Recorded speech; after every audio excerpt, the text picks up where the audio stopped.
Hello everyone, my name is Erica. Welcome to my YouTube channel, Erica's English. In this video, I will show you how to improve your IELTS speaking score from a Band 8 to a Band 9, simply by taking better notes. In this video, I take some simple notes and then I give a speech, and it gives a Band 8. Then I take more complex notes and I give another speech, this time easily making it an IELTS Band 9. You can do the same. Please watch this video. Describe a picnic spot or recreational spot that you visited and liked. With IELTS Part 2, you basically have 1 minute to prepare. During your minute of preparation time, you should think about what you are going to say and only write words that help you in your speech. For example, what is it? It's Abraham's Bosom Beach, so I write the name. Where is it located? I know the location, so I just simply write location. What are the attractive things? I just write picnic, barbecue, beach, and then I can talk about those things. Why do people like it? Well, they can swim, they can go boating, so I just write swim and boats. Who are the regular visitors? I know who the regular visitors are, but I want to remember to talk about them, so I just write who. You could also write locals or tourists, just words that will help you speak. How does the place or spot influence people? It helps them relax. So I just write relax, and then I can talk about relaxing. Okay, I'm starting my timer for 2 minutes from now. Today I'm going to talk about Abraham's Bosom Beach. It is located about 200 kilometres south of Sydney, and it takes nearly 3 hours to drive there from Sydney. It's located close to the town of Currarong, and it's in the state of New South Wales. It's on the south coast of New South Wales. It's a great place for having picnics, and there's also a barbecue there. And it's also a good place to walk your dog. The picnic area is fantastic because there are many tables. It's beautiful and grassy, and it's sheltered with lots of trees around it. And there's a free barbecue and a car park. The beach is fantastic. It's very secluded, and it's a great place to swim. And some people also go boating there. It's a wonderful place for families to gather. And it's also a great place for a getaway. It's very popular with locals. It is not a tourist beach. Most of the tourists go to places like Hyams Beach. It's a fantastic place to relax, to go walking and listen to the sound of the waves and listen to the seagulls singing, and you can play beach ball or swim with your family or make sand castles and go for a walk with your dog. Some beaches you are not allowed to walk dogs on, but this beach you can walk with your dog, so it's very good. It's also a very natural place.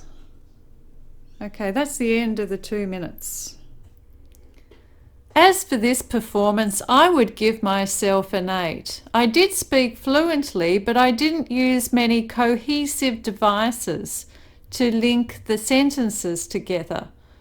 I didn't really use much idiomatic language, and My vocabulary was not very sophisticated. A lot of it was quite simple.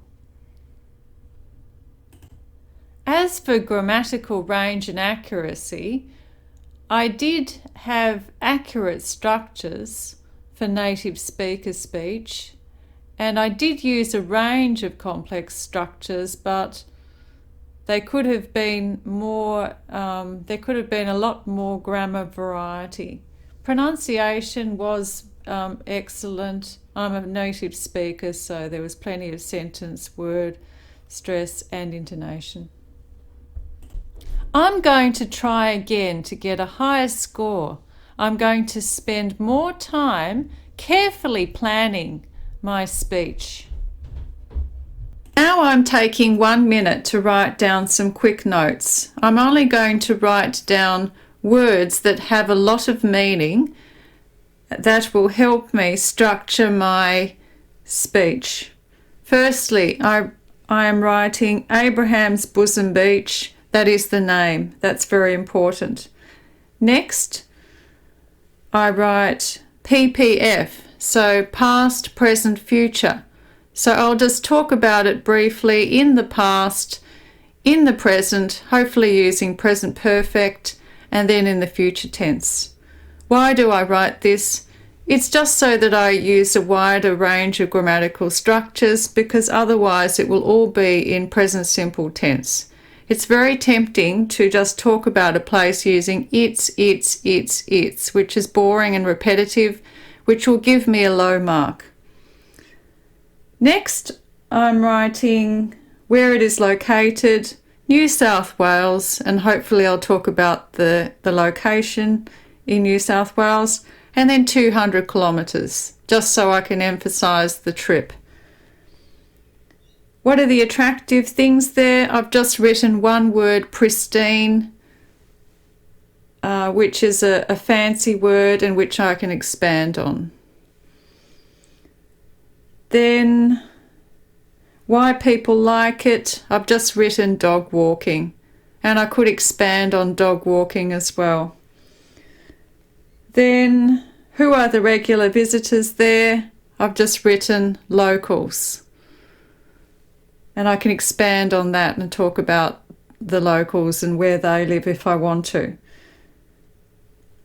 And how does it influence people? Well, it's a relaxing place, so I just wrote down the word relax. Today I'm going to talk about Abraham's Bosom Beach. I went there about 2 weeks ago with my family, and we camped nearby, and we thought that we would go and explore the Jervis Bay area, and we stumbled upon it by accident when we went to the town of Currarong and kept on walking, and then we found this extremely pristine, beautiful beach. It's located about 200 kilometres south of Sydney, and it is on the south coast of New South Wales. I have been to that area many times, but I haven't been to that beach before, and I expect I will be going there in the future. It is an extremely pristine beach. I'm sure that environmentalists would love it with a passion, because the water is so clear, the sand is so clean, and there is no rubbish at all. And I'm sure that it's a very healthy ecosystem. And of course there's no rubbish on the beach because the locals keep it clean. It's like a special local secret that tourists don't know about. And there are also excellent picnic areas nearby where you can sit on these very solid wood benches and sit at tables underneath the canopy of the trees and enjoy the barbecue, although last time we went there the barbecue seemed to have tape around it because of COVID. But I do think that area is a special spot where people love to relax and connect with nature and talk with people. This attempt was far more successful than the last attempt and is easily an IELTS 9. I spoke fluently, and the hesitation was only for ideas. I used a lot of cohesive features and but, so, because. I developed the topics fully. I talked at length about the environmental aspect and the like with the rubbish and the ecosystem and so on. I also had a very good lexical resource. I used some sophisticated vocabulary, pristine, ecosystem, canopy, and some fancy words. I did a much better job this time with the grammatical range and the pronunciation. The PPF technique was very effective. I had a much wider range of grammatical structures, and all of the structures were accurate for what I was trying to convey. Of course, as a native speaker, my pronunciation is very good, excellent, with all the syllable, word, stress and intonation included. I hope you enjoyed this video. Please like and subscribe, and check out my IELTS playlist for more videos a bit like this. See you next time. Bye.